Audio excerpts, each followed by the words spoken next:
Passage 5. Alright, so again, make sure that you've done it. Get that PDF going. Try it yourself. Let's get into it. Set that timer, 10 minutes. Take a deep breath. Let's go.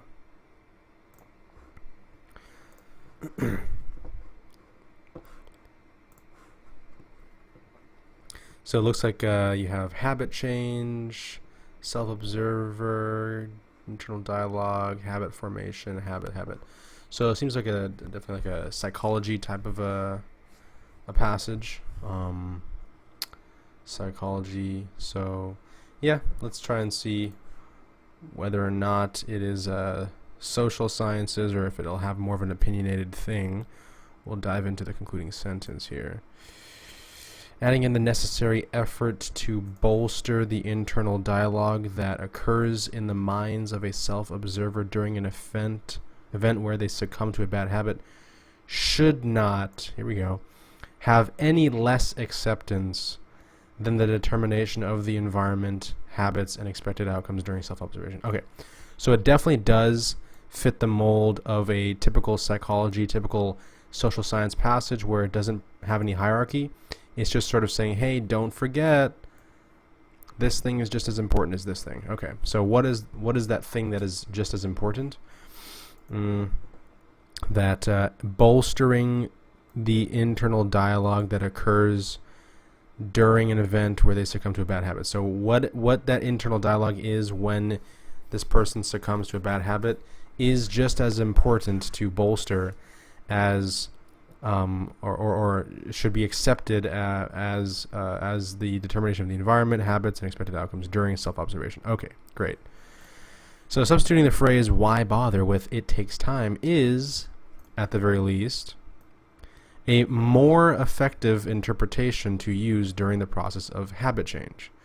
Okay, so let's see now the layout. 1, 2, 3, 4, 5 paragraphs. 1, 2, 3, 4, and 5. So let's see, shift in tone in attempt to avoid being flippant. This reductive view seems to overlook.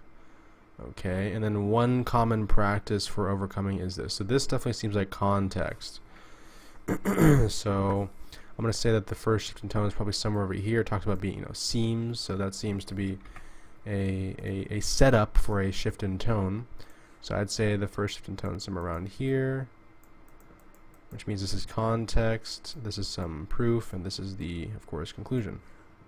Let's pause at the top, close our eyes, take a deep breath, remember what that thesis was. So it's talking about how that internal dialogue is really important to bolster when during habit change and self-observation, especially paying attention to the internal dialogue that occurs in the minds of the person when they succumb to a bad habit. Alright, so why is this so important according to the author? Let's find out. That's my question. I'll read top down. The internal tension caused by the struggle to overcome a bad habit, whether addictive or not, is apparently ubiquitous. Habits ranging from minor annoyances, such as a slouched posture, all the way to socially detrimental habits, such as internet pornography, are quite common phenomena with a finite amount of solutions. So again, these are very, very distinct phrases and claims that the author is setting up here. One common practice for overcoming bad habits is self-observation. This is the practice of identifying the situations a person finds themselves in whereby the habit occurs, analyzing the expected outcomes of that habit in that situation, and either changing the environment, preventing the situation from occurring again, or most commonly, again we're setting up for the shift in tone, most commonly substituting the habit for another behavior that leads to a similar expected outcome. This reductive view, simplified view, of habit formation and alteration seems to overlook the subjective and narrative experience of the individual undergoing the habit change. Okay. So this is more or less a shift in tone, I would say. So it seems to overlook. Now I don't know if so if this is really the author's position, or if he or she's sort of separating themselves from that opinion. But let's keep on going to find out. But this is tentatively the first shift in tone. If it is, then we would pause and we would try to see how it connects to the concluding sentence. It does connect quite nicely, so I'm positive that this is what the author is basically stating. Let's keep on reading. So if you were to ask the person struggling to change their habit about the missing link needed to overcome their poor habit, you may find such common responses as will, discipline, or consistency.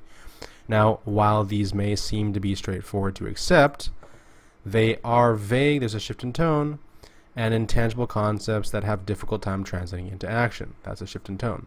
If you were to ask the same people how to generate will, discipline, and consistency, they may respond by saying you simply must do it. Well, if it were so simple to do something, there would be no need to struggle with overcoming bad habit in the first place. So in an attempt to avoid being flippant, taking a closer look at the moments of inconsistency during their habit change, a self-observer may find themselves partaking in internal dialogue about their behavior. Why bother tends to be a common narration, so setting ourselves up for a shift in tone during these moments of inconsistency. This threatens a sense of lower self-efficacy. Self-efficacy is a reflection of a person's belief in their own ability to accomplish a goal. The less frequently a goal happens, the more likely a person is to believe that they are incapable of accomplishing that goal, even if a few more iterations of their self-experimentation process would lead them to their desired outcome. And then they say that it's more useful to replace why bother with it takes time. And so overall, it definitely seems as though that the concluding sentence and the thesis definitely connect with this idea that, hey, don't overlook the narrative experience of the individual undergoing habit change, because while these things are happening, there's some of that internal dialogue, like, okay, they messed up on their bad habit.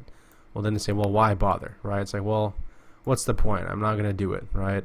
And so this is going to be leading towards self-efficacy. That's why it's important to bolster internal dialogue, because it threatens self-efficacy being diminished, and that is going to prevent them from the habit change that they want to make. So that this is a much better narration to have, and to also monitor on top of monitoring your environment and habits and expected outcomes as well. Also monitor that internal dialogue. Great. According to the passage, the job of a self-observer is to analyze expected outcomes. Yep. Reflect on internal dialogue. Yep. Determine optimal environments. Yep. So all three.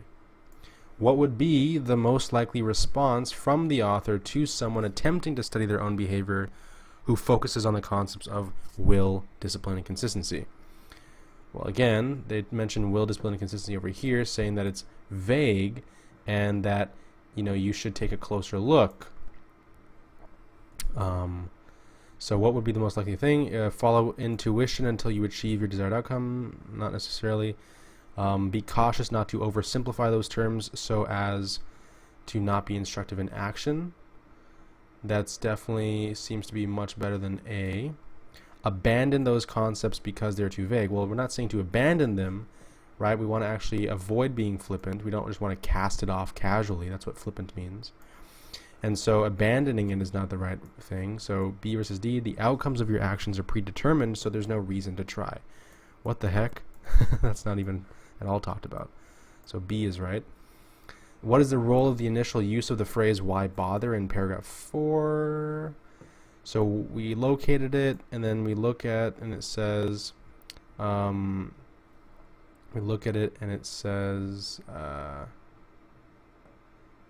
see, so why bother tends to be, so let's look at the claims before and after. So in an attempt to avoid being flippant, let's take a closer look at the moments of inconsistency during habit change. So a self-observer may find themselves partaking in internal dialogue about their behavior. So it's definitely sharing an example of an internal dialogue about their behavior, which threatens a lower sense of self-efficacy. Okay, so let's see. Illustrate the attitude of the author toward behavior change. No. Exemplify a destructive internal dialogue in need of conscious examination. Yep, that's much better than A. Empathize with the perpetual state of mind of the self-observer. That's a little bit difficult to understand. B is more straightforward.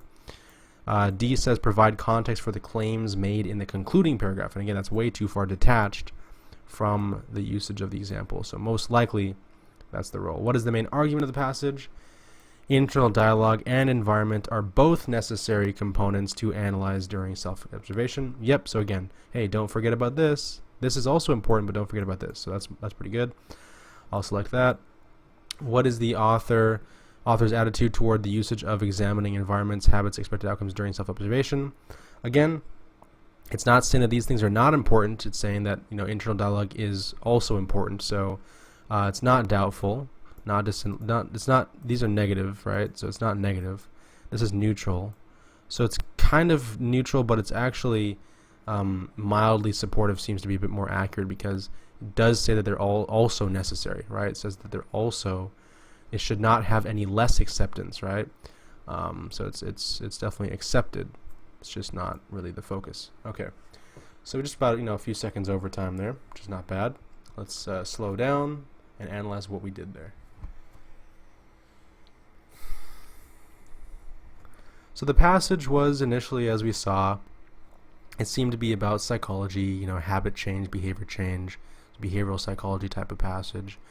And those things tend to be, social science passages, and so therefore there's usually some sort of an X to Y relationship, correlated relationship. There's usually some sort of there's no real hierarchy, so there's something that's, just as important as something else because it causes something. So what was that causal relationship? Well, the internal dialogue that occurs during habit change leads to a sense of self-efficacy, right? Threatens lower self-efficacy. So if your internal dialogue during the habit change process is pretty poor, then your sense of self-efficacy is going to be pretty poor as well, and that's going to be detrimental because they're going to be more likely to believe that they're incapable of accomplishing their goal, and so they say, you know what, why bother even pursue habit change in the first place? So that's basically the relationship that the author is trying to explore. And they're saying that usually when people are doing habit change, self-observation, they do, change the environment, analyze the expected outcomes, and substitute behavior. They do all those things, but the author's saying, hey, just as those things are important, so is internal dialogue as well. And so we highlighted a few things. We had this was actually kind of an interesting kind of shift in tone. It was a little bit subtle, right? So this reductive view, that's generally taken as a negative connotation. When somebody says something is reductive, it just kind of means it's a little bit too oversimplified, right? It's like, but something's too simplified, a bit too much. And so then you have the word seems to overlook. That phrase, again, kind of has a negative connotation. It's like, hey, you missed something here. And so that's why I'd say that's maybe the first main shift in tone. How I validated that was, again, making sure that's in synchronicity with that concluding paragraph and the components and the point that we had understood from the concluding paragraph about the passage. And they seem to be in synchronicity pretty well. And so I felt pretty confident going forward with that being the point of the passage, that, hey, don't overlook the narrative experience that the individual undergoes during habit change, because it leads to that sort of sense of either why bother or it takes time. Those are very different interpretations, and that could more than likely result in the success of that habit change. So the rest of it was basically proof, right? There's a bit of tough vocabulary here, ubiquitous, flippant, reductive. So, vocabulary is definitely something that you want to improve. So anytime you see something like this, definitely just sort of put them in a small flashcard deck and improve your own vocabulary. But the most important thing is to understand the argument structure and the flow of the passage, and sticking to that process will give you a much bigger sense of self-confidence, even if you didn't know the vocabulary. So at the end of the day, that was the main thesis that we got. We highlighted a few things. Again, we highlighted some shift in tone setups, right? So apparently kind of gave me an inclination that would be maybe a setup. It wasn't, but I thought it was. Most commonly, right? While these may seem to be, right? common narration, right? These things are all setups for shifts in tones. You know, they're kind of showing you here's what's commonly understood, and then that's the way that the author kind of sets up his or her own argument, saying, well, here's how I think the world works. You know, and I highlighted those things. I highlighted claims. You know, saying they are vague. There would be no need. This threatens, right? These are very definitive phrases and words. And that helped me emphasize it as I read to improve my reading comprehension. You know, more effective, right? Those are sort of emphasis phrases and words. Let's see, what else did I do? And yeah, that's basically the most important thing there. So, in terms of this, the job of the self-observer is to, well, this is basically foundations of comprehension. Did you understand sort of the main point of the passage? What would be the most likely response from the author to somebody? So this is reasoning beyond the text. They're introducing new information and asking you how the author would respond. What is the role of this phrase? That's again reasoning within the text. So they're trying to get you to understand why this was helpful to the argument. What is the main argument of the passage? That is foundations of comprehension. What is the author's attitude toward the usage of examining these things? That's also foundations of comprehension. So definitely a tough passage when it comes to making sure that you fundamentally understand the main point. So I would say this passage is relatively difficult because the main idea and the shift in tone are a little bit vague. And the problems, the 3 out of the 5 problems here are foundations of comprehension, which means that you have to know the main idea. So I wouldn't be too surprised if people kind of had a little bit of struggle with this passage, which is okay.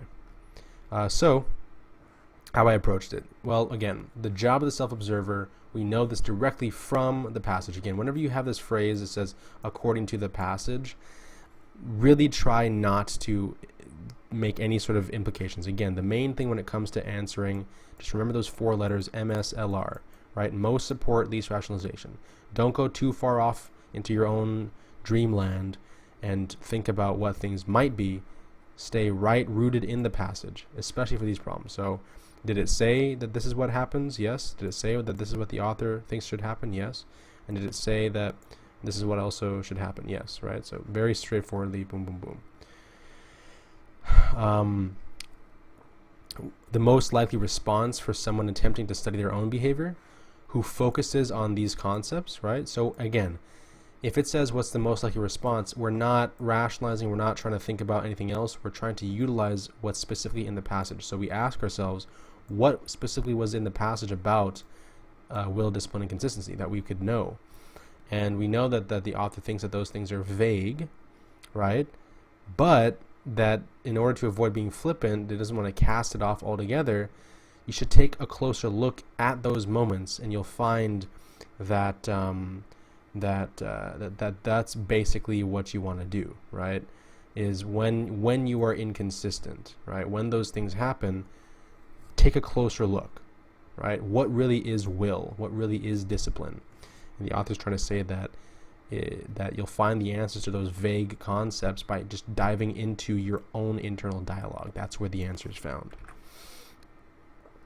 And so that's why, again, the author's not saying to follow your intuition, because intuition has the implication that it's a little bit vague and unprocedural, so that wouldn't necessarily be supported. So not intuition. Be cautious not to oversimplify. So cautious is much better. It's more of a neutral tone, and oversimplification is definitely something that's the point, right? Because they're vague, so as not to be instructive in action. Again, that's the point. Is that like, well, we're trying to act, right? So how, if you were to ask, how do you generate this thing, right? They don't really give you anything clear in terms of procedurally how to generate those things. So it's not very instructive in action. It's pretty simplistic and neutral tone. So this checks off on those boxes. C is saying abandoning those concepts because they're too vague. Again, author's not saying that. The author's saying actually to dive in closer. The outcomes of your actions are predetermined, so there's no reason to try. This should be confusing, right? You should feel confused. And so that means that you're rationalizing. If you were to select D as the right answer, you beautifully rationalized yourself out of the right answer. So and be very, very open to the fact that, again, the MCAT is not going to be verbatim all the time, right? They're not going to be verbatim saying, taking phrases from the passage. They're going to take a phrase from the passage that's the correct answer, but they're going to swap out phrases and synonyms so that it kind of is a little bit different. Even though it's the same meaning, the word choice is a little bit different. So not oversimplifying is sort of a way of saying, they're kind of vague and intangible concepts, right? Be cautious so that they, so as not to be instructive. Be cautious not to oversimplify those terms so as not to be instructive in action, right? So have a difficult time translating into action, right? You see, like, those are the basic same phrases, but they're a little bit synonymous. So there's a little bit, the word choice is a little bit different. So just because it's not verbatim doesn't mean it's the wrong answer, right? Try to understand synonymously, what is it really trying to say? What is the role? Again, you identify that, you locate it, and you try to look at the context clues. So the context of this, why bother? Usually these sort of things refer specifically to what happened in the previous sentence. But in this case, the previous sentence wasn't necessarily a claim. The claim was made directly after that example. So this is a nice example of when examples are come before a claim, but you still basically go before and after those. The immediately before and immediately after, the combination of those two things represents the correct answer. And so in this case, it's just showing internal dialogue, and it's saying that this specific internal dialogue threatens a sense of lower self-efficacy. So that's basically the claim that's being made. That's what we're looking for, is the claim that's being made. And so that's what B says. It's not about the attitude of the author, right? So the author doesn't think, why bother? Again, anytime that you use sort of these quotes, that's usually a technique that writers use to kind of separate themselves from this claim. So it's not, they don't believe, why bother? They don't think, why bother? But they're just sort of referring to a common thing that people say to themselves. So that's not that. C, saying empathizing with the perpetual state of mind of the observer. Never really said perpetual, right? So that's a bit inaccurate. Provide context for the claims made in the concluding paragraph. Again, it's a bit farther away from the context of where this phrase is located in paragraph 4. Main argument of the passage. I answer this pretty quickly because I know that when it comes to social science passages, the idea of things being both necessary, that's a really nice sort of straightforward interpretation, because it's not like we're saying one is more necessary than the other. We're saying, hey, don't forget this is also as necessary as this.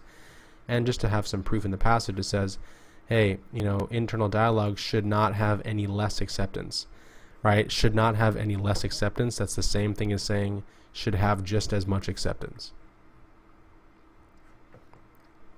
So because the concepts of will, discipline, and constancy are vague, the self-observer does not need to clarify them. Well, that's obviously not the case, right? The author thinks that they should clarify them.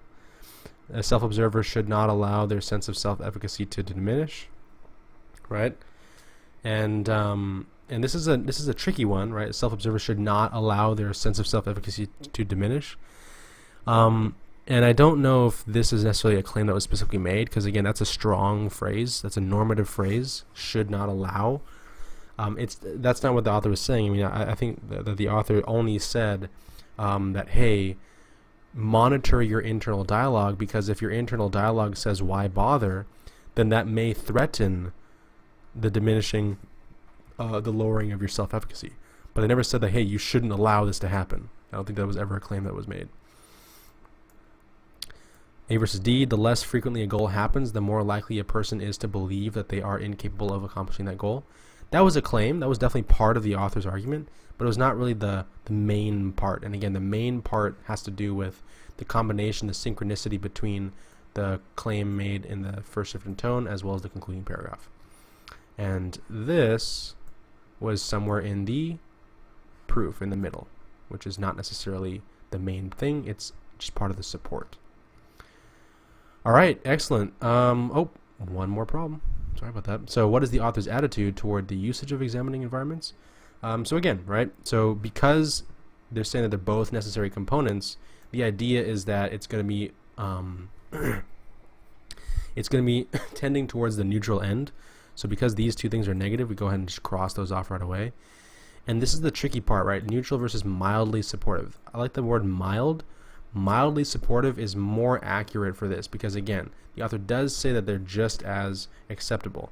So it's not like the author's saying, I have no opinion on whether or not they're acceptable. No, the author has an opinion on whether or not they're acceptable. It's just that it's not the main thing that they're supportive of. So it wouldn't be fully supported or like, just like, emphatically supported, but definitely saying, yes, I support that these things are necessary. It's just that internal dialogue is the most necessary thing that I'm trying to get across in this essay. So tough question, but D is the right answer there. And so overall, that's sort of the approach. Again, it is a sort of a relatively textbook social science passage in terms of the fact that it does sort of have this balance of importance and that just focuses on one thing that's often overlooked, right? And it does have a causal correlative relationship between the concepts that it presents. So it does follow that pattern, but again, I think that the difficulty here has to do with just the simplicity, the sort of the subtlety, I should say, of the shifts in tones. I would say that's probably what makes it the most difficult part. And so, really bolster yourself in terms of the amount of vocabulary and phrases. Every time you highlight these phrases, that should go in your lexicon. Your lexicon is basically that dictionary in your brain, right? Your own personal vocabulary. Add these phrases to that, and what you can do again is, with those exercises and flashcards, you basically just extract, this sentence here, and you can say, based upon this sentence, what is the main idea of the passage, and why? And you'll say, well, the reductive and the seems to overlook, they give a negative connotation towards whatever was described before.